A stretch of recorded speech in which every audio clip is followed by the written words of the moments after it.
Hey, folks, welcome into the 49ers Report. I am Cam Rogers. It's been a while. I've missed you guys. I've got 3 important news items to get through. We'll start things off with Reuben Foster. The charges have been dropped. He has the opportunity to rejoin the 49ers tomorrow. Big-time news here for San Francisco. So Santa Clara County Judge Clippin dismissed charges of domestic violence against Foster yesterday.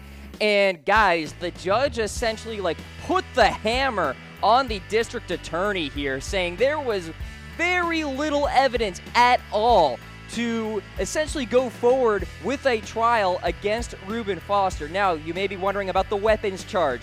That was reduced to a misdemeanor with a pre-trial hearing set for June 6th at 9 a.m. Now, something to keep in mind on the NFL side of things, Roger Goodell could still come down with his iron fist and implement some sort of suspension. Foster's also due in court on June 20th for a marijuana possession charge. So that's also in Alabama, not in California. So a totally separate deal there, and Reuben Foster could be facing some sort of suspension because of that marijuana possession charge as well. So let's not jump for joy just yet and say that Reuben Foster is going to play a full 16-game regular season slate. That's a little too premature. All right, news item number 2 here. The 49ers revealed their throwback jerseys from the 90s, folks. Bring me back to Pearl Jam and LL Cool J, if you will. Let's take a look at the details surrounding these jerseys here. As you see, Jerry sporting the throwbacks in all white with red lettering, a little black shadow as well.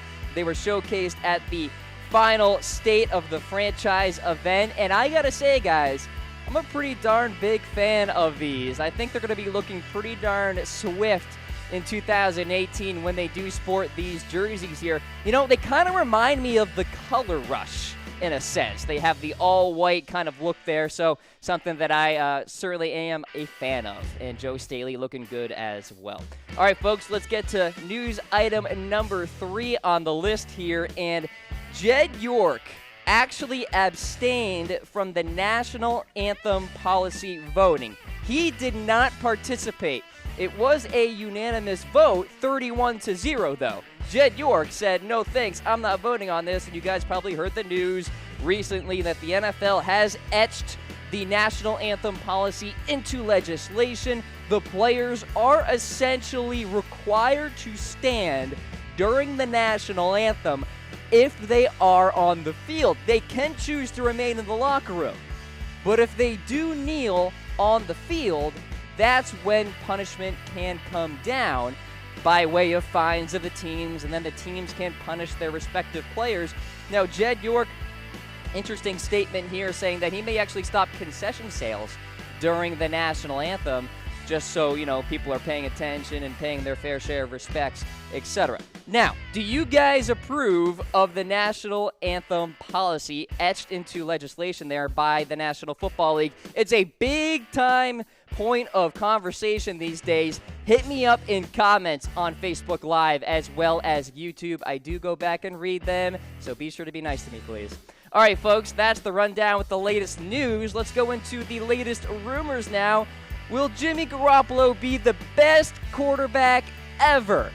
All right, we're giving this one, Jedhead. Slow the roll there, Adrian Colbert. That's the rumor origin here, because Colbert recently said that Garoppolo can be the greatest quarterback of all time, and I see what he's trying to do here, trying to talk up his quarterback, be a good teammate, but the greatest of all time is either Joe Montana or Tom Brady, not Jimmy Garoppolo.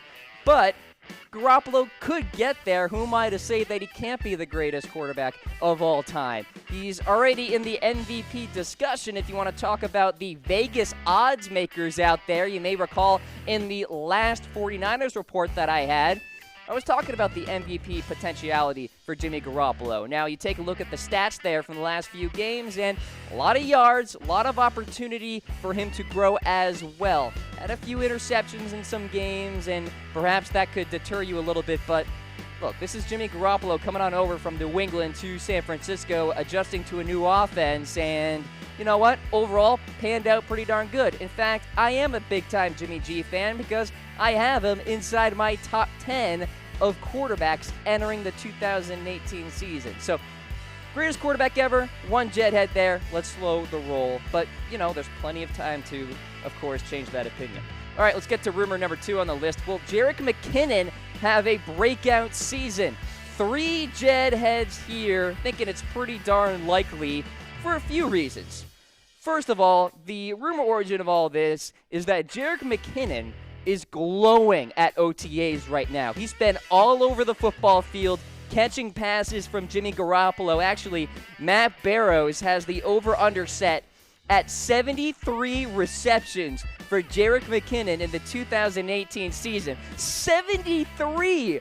Folks, I think we're drinking a little too much Kool-Aid here, but at the same time, there's reasoning behind this. Good offensive line that is shaping up pretty darn well. Solid offensive system here, zone blocking that will really suit Jerick McKinnon nicely. And in areas of duress for Jimmy Garoppolo, who's just going to be his safety net? It's going to be Jerick McKinnon, and he'll be there to catch passes, and of course he'll be running the football as well.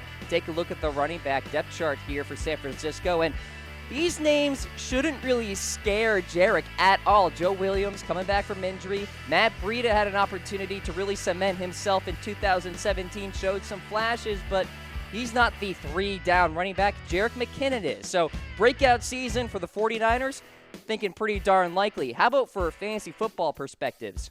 I think he could be a pretty valuable player, especially in PPR formats. So keep that name in your research there for fantasy football leagues. All right, let's get to rumor number 3. Will Mike McGlinchey start at tackle? We're giving this 3 Jedheads, feeling pretty good here as well.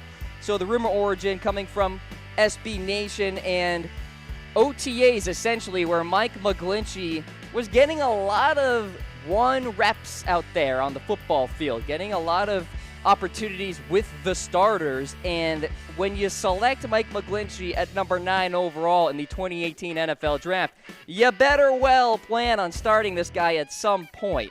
Now, I think McGlinchey has incredible upside, and he could cement himself as the starting right tackle for the next decade for the San Francisco 49ers. So the latest OTA update here.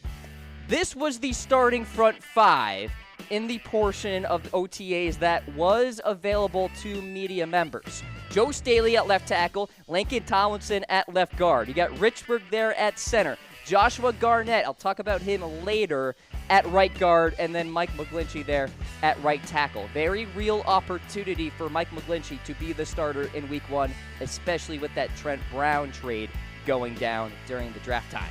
All right, let's get to rumor number 4 on the list here. And is Jimmie Ward going to get cut? We're going to put this firmly in the rumor category. 2 Jedheads here, and the reasoning behind this goes as follows. Jimmie Ward is set to make $8.5 million in 2018 to be on the bench, or at least to be a depth guy. I don't think he's going to be a starter. Now, Ward was actually getting some reps at cornerback in OTAs as Richard Sherman rehabs from injury. But does it make sense to keep someone that expensive if he doesn't start? Like, you just got to think about it from a financial perspective. Doesn't make the most sense in the world there. So Matt Barrows noted that Ward stuck out in OTAs, but not in a good way, because Ward's size just does not compare to the other cornerbacks on the roster for San Francisco, talking about the likes of Richard Sherman and Okello Witherspoon and K'Wan Williams. Jimmie Ward could get cut, but only 2 Jedheads here firmly in the rumor category. Let's get to rumor number 5 on the list. All right, Dez Bryant, is he coming to Santa Clara? I don't think so, guys. 1 Jedhead here. First of all, it's kind of amazing that Dez Bryant is still on the open market, but the rumor origin here, 24/7 Sports, they see San Francisco as a potential landing spot. And you know what? I did at one point as well, but does John Lynch really want to disrupt what he has going on with this team? I'm talking about a team that could break out in 2018 with a good cast of wide receivers. Marquise Goodwin, Trent Taylor could have a sneaky Pro Bowl campaign. Pierre Garçon coming back from injury.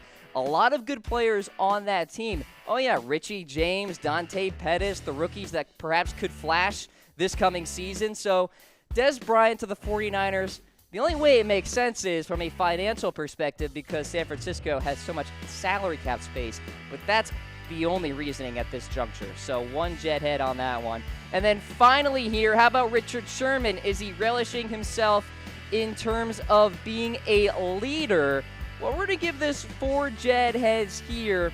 So we feel pretty much that this is a thing. Like, this is happening. Richard Sherman is balling out, but not in the sense of actually playing on the field, in the sense of coaching up all the young DBs during OTAs. He was spotted teaching defensive backs proper technique, giving out high fives, celebrating great plays on the field. Sherman is exactly who the 49ers needed to have back there in that secondary, to be that glue, to be that leader, to be the guy to set the example for all of those young defensive backs.